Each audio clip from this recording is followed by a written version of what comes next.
What's up, amigos? This is Commander Jaime. Long time no see. Today we're gonna have a deck profile. My friend Ross Rizzo actually went to the Chicago Regional at Rosemont. He did actually fairly well with Giraffa. He actually went 6-3. So I'm gonna cover his deck profile because a lot of people were actually asking him what was he playing. So, Ross, take it away. Yeah, so I decided to play Giraffa today because of I own Darkface, but it is too slow because it plays for the late game. Hmm. So I decided to go with Giraffa because it could be a lot more aggressive with deck thinning early on and going to the Ghidorah stride. And yeah, that's was my going into the game and going 6-3 and getting 39th out of over 250 people is a success for me. Yeah, that's definitely a lot of people. So good work on that. So you can start off with the triggers. So I decided to play 4 heals and 12 crit. The reason why I decided to go 12 crit and no draw PG is because of the Ichi that was the new Ichi that was running around. The last couple of locals I went to, I ended up facing the new Ichi stride in for first place, and I ended up losing because of the amount of PGs in my hand. But by running 12 crits, I have access to 15k shields that could potentially help me cover those numbers that I would lose from the PG. Yeah, plus Ichi made it like useless basically. Yeah, Gotcha. yeah. Ichi made it useless, and it was just a dead card in hand. Did you also feel that the 12th crit was just more aggressive The overall? the 12 crit was a lot more aggressive because of the way the deck can draft can deck thin Okay, itself once it starts going. perfect. Now, was there a reason why you went with the Giraffa starter and not the draw one on ride? The reason why I went with the Giraffa starter is because of the fact that technically you can run eight grade one versions of the starter, not the starter, the grade one for the chain ride. Because if you ride the grade one on the grade two, you can get the grade two from deck to hand and deck thin one, and it's just more consistently by adding the right grade two you want out of your deck for your rides. Okay, cool. Grade one. Okay. For my grade ones, I decided to play 3 copies of Puberty Mutant Giraffa, the grade one of the chain ride, 3 Elite Mutant Trigo, 2 Stride Fodder, and 3 Phantom Blacks. Now, is there any reason why those ratios? The reason why I did 3, 3, 3, and 2 is because the grade one Giraffa was sometimes a dead card in hand at times, and it was only 6k power. So I decided to do 2 Stride Fires, keep me going with the striding. Trigo is another card where it could be a dead card if the game is going my way, but it also helped deck thin the Giraffe deck by adding Giraffes to hand when the stunning from Ghidorah stride or any other form of stunning was present. Phantom Black helped increase numbers to prevent the guard normal unit restrictions and help me have an AK body if I don't get the right chain off. And you comboed that out with Antline, right? I counted it off with Antline and a couple of other cards in the deck as well. Gotcha. With the this guy with searching Giraffa, how did you feel with the searching? Did it help a lot? And then your drive tracks just improve with triggers from that? Yeah. Try go from constantly searching when I found the Giraffas off the top 5. It kept me with shield in hand, a potential stride fodder, and it kept the triggers in check to stay in the deck for drive checks to be more deadly. Gotcha. Does it just search the grade threes or it searches It other? searches anything with giraffe in this card name. Oh, I didn't know that. I thought it just So I searched could grade search the threes. 1, I could search the 2s, and I could search the 3s out of the Okay, deck. so if you wanted a 5K shield, you could just grab I those get a 5k shield. Okay, and if you And, needed a stride fodder, okay, gotcha. yeah. And then if I have multiple of these guys on board, it's multiple times I could check to keep adding for more shield Increasing your values. chances. Yeah. Yeah, gotcha. Cool. All right.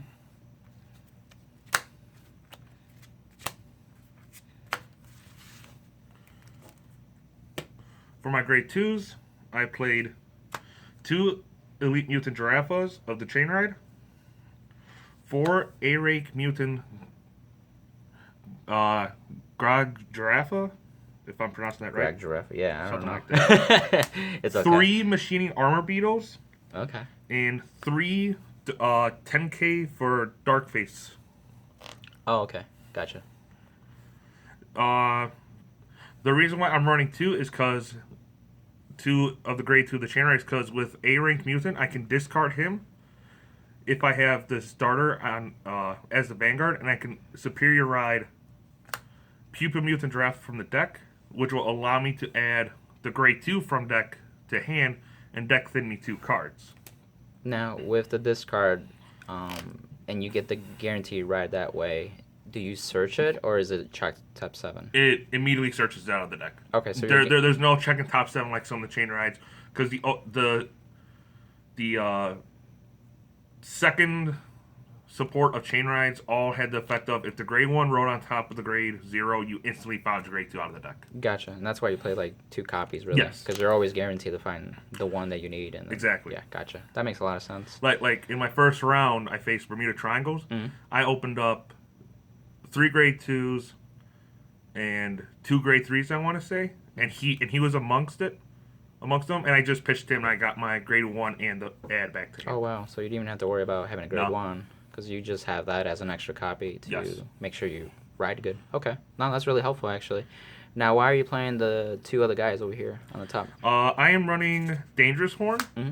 because he's a 10k body, so if I miss the ride chain, I ride him. Granted, he'll lose neg 5 if I don't have the Dark Face in hand, but he's a 10k body, so it makes up for not having the chain ride attacked. And then on the Ghidorah stride, he becomes a 16k attacker, and for Protect and Excels, because he'll be 16 being boosted by a 6, he's 22, so he will always see those numbers as long as they have 1 or less unit in the stand position. Oh, that's nice.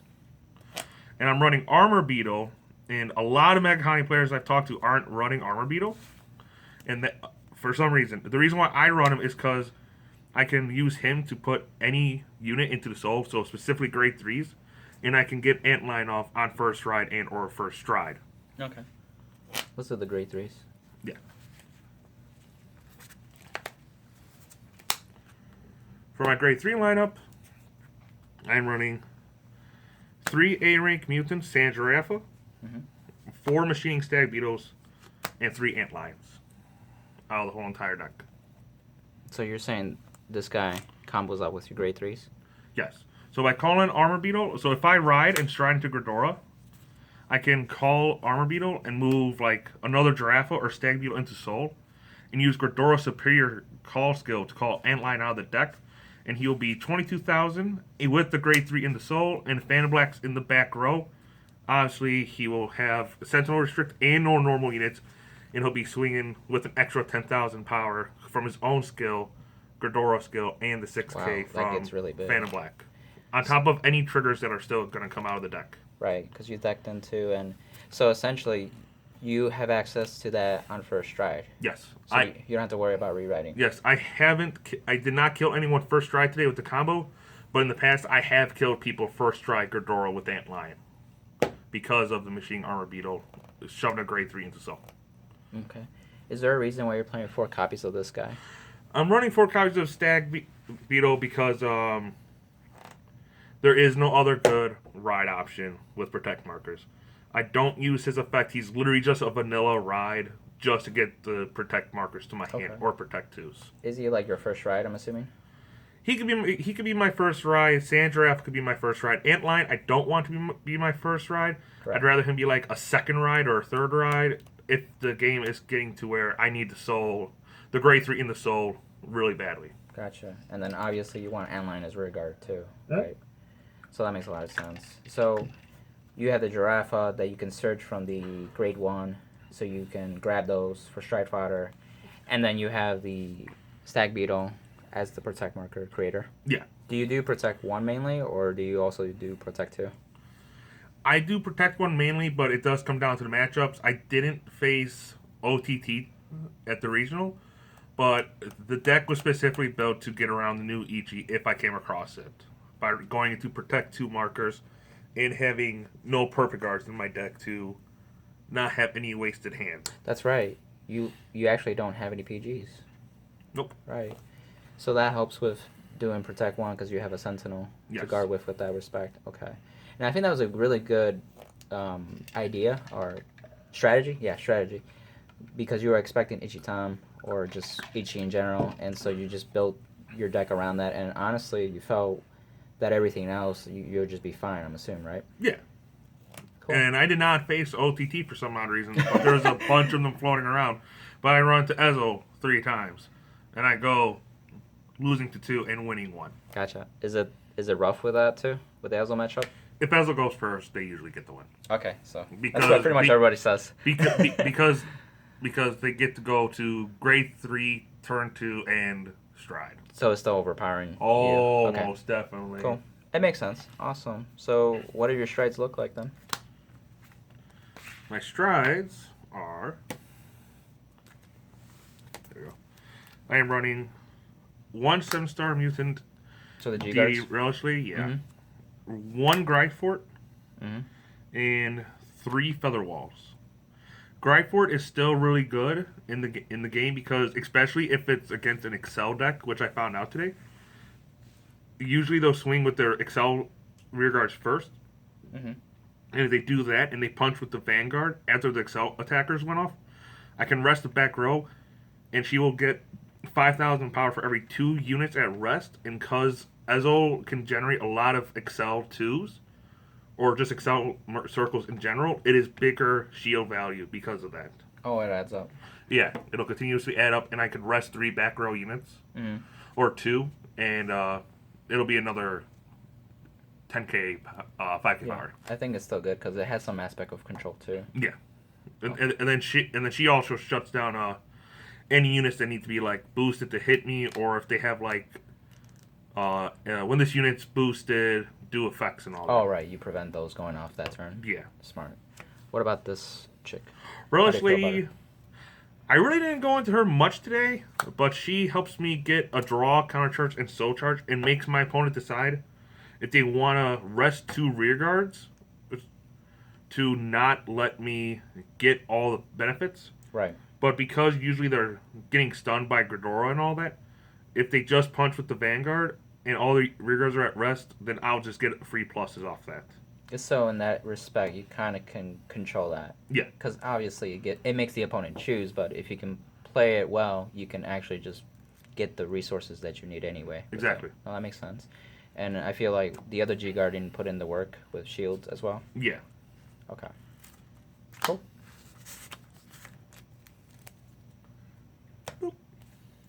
For my G Zone, I played one of the new Nations Dragons, Mhm. 1 Zoa, 1 Tyrantus. Mhm. I played 1 Goliath. I never strolled into Goliath, but Goliath is just really there for flip fodder, and he looks really nice. His artwork is fantastic. 1 Lawless, 2 Overwhelms, and 4 Ghidorah Strides. Wow. Okay. So I guess my question to you is like, why 4 Ghidorahs? The reason for 4 Ghidorah Strides is to consistently keep the board on lockout and make your opponent have to keep riding. And if they can't re-ride, it's a free. They just pass turn sometimes, or they waste hand to call rear guards To try to do something. to try and do something which decreases their hand value. And if you go into it back to back to back, and they don't draw the grade 3 or draw into it from any kind of draw effects, they just flop and lose there. Makes sense. So you basically that's your go-to stride every turn. Yeah, Turn after turn. Yeah, and then on attack, she Soul Blast 1, calls a grade 3 out deck, and it gets 10,000 power. So I can go into not Spark Hercules, Machining Stag Beetle, the Giraffa grade 3, or Antline if Fan Black's on board and kill potential is there. Right. Yeah, because you can call during the battle phase too. Yeah. You get 4 attacks that way. Which Yes. is really nice, actually. And usually what I do is when I use her effect to stun the board, I will usually have a random any of my rear guards, grade 2 rear guards, pick off a intercept first. Even if they can randomly hit, I will always pick off an intercept and call the grade 3 over the grade 2 that just attacked. Because by taking away their intercepts, they lose an extra 5k shield on that. Right. Because Ghidorah shuts out the G guards. Ghidorah shuts out G guards and they can't call from anywhere except their hand. Right, and then if you have Antlion and Phantom Black, it just It's makes it even harder. it's literally they pray to God and hope they don't die. Pretty much, and that thing's crit too at least too as well. So it's a really good combo. Now, I'm assuming that overwhelm and then a few of the other strides are like basically your other scenarios, right? Yeah. I don't really go into Outrandis that much anymore. If I do, it's in a desperate situation. He's still a really strong card, but he's really just flip fodder at this point. Okay, makes sense. Because that was really good. So yeah. Yeah, Gridora is really strong, but Outrandis can still do a lot of plays if it's done right. Overwhelm, I only went into her once. It was against an Ezo matchup, which I still ended up losing. I ended up drawing 7 cards. Wow. But my triple drive gave me no triggers to put her out of the game. She only had 5 cards in hand, and I had Antlion and double Phantom Blacks on board, and Antlion was live. And because I ripped no triggers, I ended up losing that game right there and then. She was able to guard all that stuff? Yeah. Wow. Okay. Because she had access to her G guards. Oh. Because it's Overwhelm. Overwhelm doesn't shut them down. Okay, that makes a lot of sense. And she was at those 3. Those are big numbers. Yeah, right. and she was at 3. Oh. So she PG'd the Overwhelm and took the 1 rear guard with the Phantom Black boost. It's 1 to 5. But she had enough trigger units to put the Antlion in its place. Gotcha. So just enough. Yeah, that helps with low damage. How did you feel about the 2 nation strides? I never actually strolled into Zoa or what's her name? I don't know. Their names. I can't read upside down. Megaloma. Yeah, Megaloma. I never once strolled into them because usually I was killing them with so much aggro from the Gridora stride and early game pressure with the deck thinning and all that. Mm-hmm. Or I get Dragonic Overlord, the X Legion shoved down my throat, and Ezo highballing and getting out of there. You really didn't have the space or the time to really stride that guy. I see. And then Zoa just didn't come up. There are times where I could have Zoa'd, but the thing is that their hands was still a little too big, and they still and I knew they still had heal triggers in hand. So going to Gridora was the better route, which ended up getting me some wins in that game. Okay, good. Did you ever go to the GB8?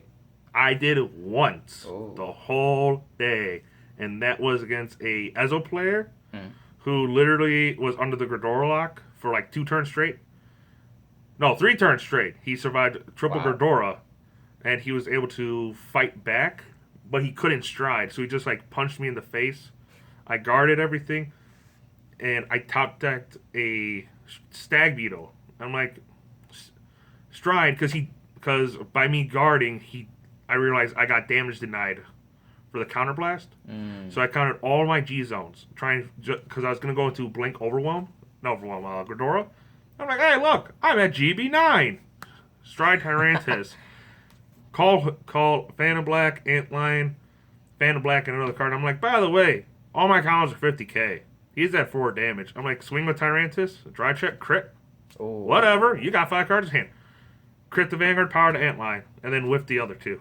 He died. Nice. He died. GBA He's like, what the hell? I'm like, ha-ha! That's good. I like it. So, after going through this, you also learned a new ruling, right, that you weren't really aware of with the Gridora strike about the Ultima? Oh, that ruling that made me upset and cry like a little baby on the inside.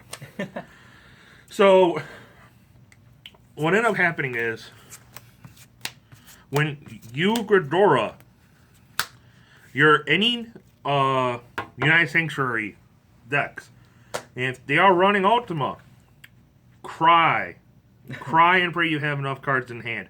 Because when they Ultimate Stride, they will do their Counterblast 2, look for 4 cards in their deck, and since they can't call 2, Ultima states put the rest on top of their deck, and they will stack 4 cards on top of their deck. So I could just go, what happens to me? Double crit and a draw with Ezo, 5 more attacks at their Ultima swings, all crit 3. Oh god, so they get guaranteed 3 triggers, choice, and it just makes it a stronger. Because what ends up happening is they pick their 4, shuffle deck, and then stack the 4. Right, gotcha. So if you're going against a United Sanctuary deck, just be careful of Ultima coming out and hoping that you are at low enough damage to take one of the attacks. Yeah. And having the rest to keep them from going off. Obviously, it was Ezel, so I had 5 more attacks after Ultima made the swing. So, but against any of the other ones, you should have an easier time because it's only 3 attacks. True, yeah. Maybe 4, but that's in certain scenarios. Right. Excel circles make a difference. Oh. Gotcha. So how do you feel about the deck? Like, would you make any changes moving forward, or? The deck is extremely strong as it is. I already have ideas for the deck for when we get our second wave of support. I will be taking out. Where's the deck? There it is. I will be taking out my 4 Stag Beetles for the brand new Cyclamen Tooth coming out. And for those of you who might not know what he does, he is Vanguard, Rearguard, on attack, Counterblast 1, Soul Blast 1. He gets 10,000 power, and he sends the top card of your opponent's deck to the graveyard. If it is a grade 1 or greater off that mill, he gets critical +1. And when you ride on top of him, your opponent discards a card from their hand, and your Vanguard will get power +5,000 depending on the grade it is. So if it's a 1, it'll be 5, 3, it'll be 15. Gotcha. You see a lot more utility in that I card. see a lot more utility than this. And then on top of that, you can like ride on top of the new Cyclamen Tooth. They'll discard a card, and then you can go ride into Gordora, and then you lock them out of any more of their combos. And now they're out an extra card for this. That's what I was thinking too. And then I was thinking of taking out Phantom Black and possibly going 4 or 3 of the new grade 1 called Brownie Jerk. Mm-hmm. Her or his effect, whatever gender that thing is called. Their effect is on play Soul Blast 1. It gets 6,000 power, so it'll be a 14k boost for the turn. And if mill your opponent's top card of the deck, if it's grade 1 or greater, you soul charge 1, so you can just get a free easy mill. But her other effect is where it's at. So when you boost her, when she boosts a unit, you can discard 1 card and make your opponent ditch 1 card from your hand. So it's a 1-for-1. And because you're on the Gordora lockout and their hand is their life support, you can make them lose 4 cards in hand just by running on top of the Cyclamen Tooth, and you have 3 of those. 3 Brownie Jerks in the back row. On top of the fact that if they're at 4, they will PG the Vanguard. Then you can go call Antline and then Superior Call a Cyclamen Tooth out of the deck. And both will be critical because of the amount of cards and grade 3s you'll have in your soul. That's Which close. then, so you'll rip 4 out of their hand, and you're going to have potential crit triggers coming off the drive checks, and guaranteed crits for the Cyclamen Tooth and Antline. That's actually really good. Gotcha. So that's definitely looking forward to Mega Colony in general. Yeah. So, well. So far, I'm gonna make it a middle Giraffa deck. So once I see what the rest of the stuff does, the deck could change to be more aggressive and taking away key cards from the top of their deck. I can see that. I would agree. Awesome. Thanks for the deck profile, Ross. Do you have any shout outs to go to?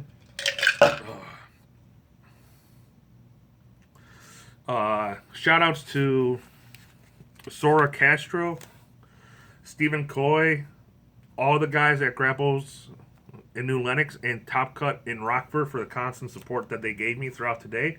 If it wasn't for them, I probably would have lost my edge and probably ended up misplaying a lot more than it could have happened today. It's good having that support. Did you meet anybody today?